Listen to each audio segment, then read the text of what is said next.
Akiarĩria makĩria ma ahuri biacara 1,000 arĩa aingĩ ao nĩ endia njohi kuuma Rari, Limuru, Kikuyu na Gabete. Patricia Kimathi kuma Ruhonge rwa KEBS nĩ araigire atĩ itanya-inĩ rĩa mũcemanio nĩ guthomithia na kũmenyithia imwe cia indo iria itakinyaniirie ikiro. Any product which does not comply with Kenya standards should be seized and destroyed. Kimathi nĩ oririe ahuri biacara aya makorwo makinyitanĩra harĩ kũhukia wendia wa njohi iria itakinyaniirie ikiro. We are protecting consumers and also protecting businesses, and as long as we are trading in quality products, we should encourage our businesses and consumers to recognize that. Mwena-inĩ wake mũikarĩri gĩtĩ wa kiama kĩa onjoria ya Richard Ndung'u nĩigĩte mũbango nĩ uguteithiriria ahuri biacara ingĩ gukurana indo iria itakinyaniirie ikiro.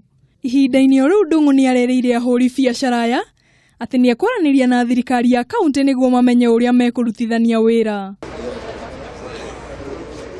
Handũ-inĩ ha Kameme TV njĩtagwo Njeri wa Njoroge.